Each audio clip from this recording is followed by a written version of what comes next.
ಯಾರು?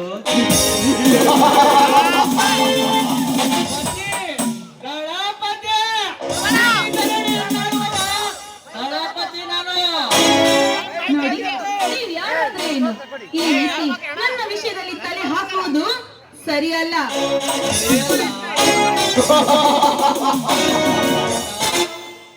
ಸರಿ ತಪ್ಪುಗಳು ವಿವರಿಸುವ ಸಮಯ ಇದಲ್ಲ. ಸಂಬಂಧಗಳಿಗೆ ಸುಮ್ಮತಿಯಿಂದ ಸೇರುವ ನೋಡಿ, ಸಮ್ಮತಿಯಿಂದ ಸೇರೋದಿಕ್ಕೆ ನಾನೇನು ನಿಮ್ಮ ಸಂಬಂಧವಲ್ಲ. ಸುಮ್ಮನೆ ಇಲ್ಲಿಂದ ಹೊರಟಾಗು.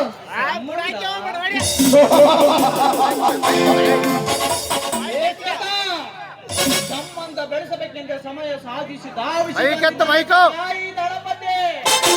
ಅಂದ್ರೆ ಅಂದ್ರೆ ನಿಮ್ಮ ಮಾತಿನ ಅರ್ಥ ಸ್ವಲ್ಪ ನನ್ನ ಮಾತಿಗೆ ಮರ್ಯಾದೆ ಕೊಟ್ಟರೆ ಮಂಟಪದಲ್ಲಿ ಮಾಂಗಲ್ಯ ಕಟ್ಟೆ ಮದುವೆಯಾಗಿ ಮನೆ ತುಂಬಿಸಿಕೊಳ್ಳಬೇಕೆನ್ನುವ ಮನದಾಜಿ ಮಹಾರಾಜ್ ದಳಪತಿ. ದಳಪತಿ, ನನ್ನನ್ನು ಮದುವೆ ಆಗಲು, ನೀನು ನನ್ನನ್ನು ಮದುವೆ ಆಗಲು ನಾನೇನು ನಿನ್ನನ್ನು ಮೆಚ್ಚಿದವನೋ ಅಥವಾ ನೀನು ನನ್ನ ಸೋದರ ಮಾವ?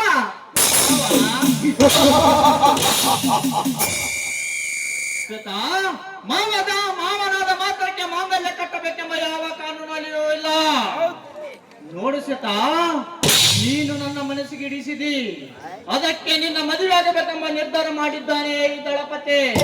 ಏ ದಳಪತಿ, ನೀನು ನಿರ್ಧಾರ ಮಾಡಿದ್ರೆ ಮುಗಿತೇನೋ? ನನ್ನನ್ನು ಮದುವೆ ಆಗೋದು ಅದು ನಿನ್ನ ಕನಸಿನ ಮಾತು. ನಿನ್ನ ಮಾತು ಶ್ವೇತಾ, ನಿನ್ನ ಶ್ವೇತ ದೀಪದ ಬಣ್ಣ ನನ್ನ ದೇಹದಲ್ಲಿ ಆವರಿಸಿ ಬಿಟ್ಟಿದೆ.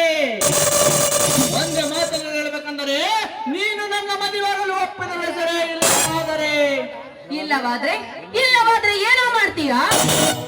ಏನು ಮಾಡ್ತೀಯಾ?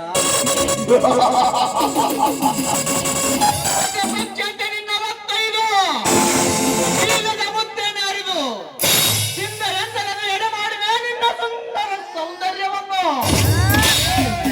ನಾನು ಯಾರು ಗೊತ್ತೇ? ಇನ್ಸ್ಪೆಕ್ಟರ್ ಉದಯನ ಧರ್ಮ ಪತ್ನಿ, ಮಡದಿಯಾಗುವಳು. ನನ್ನ ತಂಟೆಗೆ ಬಂದ್ರೆ ಸರಿ ಇರುವುದಿಲ್ಲ. ಸುಮ್ಮನೆ ಹೊರಟೋಗ ಇಲ್ಲಿಂದ.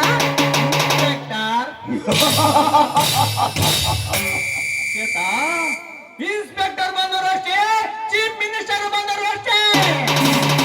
ಇವತ್ತ ನೀನು ನನ್ನ ಸತ್ತು, ಇದೇ ನನ್ನ ಗತ್ತು. ಏ ಸರಿ ಆಚೆ. ನನ್ನನ್ನು ಸ್ಪರ್ಶಿಸಲು ಮುಂದೆ ಬಂದಿದೆ ಆದ್ರೆ ಸುಟ್ಟು ಭಸ್ಮವಾಗಿ ಹೋಗ್ತೀಯ. ಭಸ್ಮ? ಏ ಶ್ವೇತಾ, ಭಸ್ಮವಾಗಲಿದೇನು ದ್ವಾಪರ ಯುಗವಲ್ಲ, ಕಲಿಯುಗ. ಬಾರಲೇ, ಬೇಗ ಬಾ. ಕೈ ಬಿಡ ಕತ್ತೆ. ಇಲ್ಲವಾದ್ರೆ ನನ್ನ ಎಕ್ಕಡದಿಂದ ನಿನಗೆ ಕಾಣಿಕೆ ಕೊಡಬೇಕಾಗುತ್ತದೆ. ಜೋಕೆ. ಗಟ್ಟಿಗೆ ಮುಚ್ಚಂತೆ ನೀನುಟ್ಟ ಬಟ್ಟೆನ ಬಿಚ್ಚಿ ಮತ್ತನ ಮಾಡಿ ಕತ್ತಲೆ ಲೋಕದಲ್ಲಿ ಸ್ವಇಚ್ಛೆಯಿಂದ ಕಚ್ಚಿ ಬಿಡುವೆ ನಿನ್ನ ಸ್ತ್ರೀಲಿಂಗವನ್ನು. ನನ್ನ ಕಾಮದ ಕೊಚ್ಚೆಯಿಂದ ಮಾರಲೇ ಏ ಕಾಮುಕ, ನೀನು ಒಬ್ಬ ಗಂಡಸೇನೋ? ಗಂಡಸು ಜಾತಿಗೆ ಕೆಟ್ಟ ಮೃಗ ನೀನು.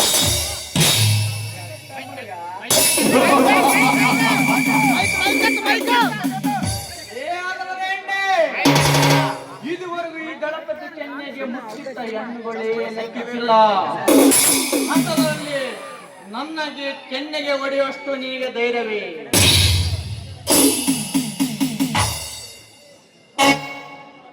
ಇದರ ಪ್ರತಿಕಾರದ ಸೇಡು ಈ ದಳಪತಿ ತೀರಿಸಿಕೊಳ್ಳುವವರೆಗೂ ಮನಸ್ಸಿಗೆ ನೆಮ್ಮದಿ.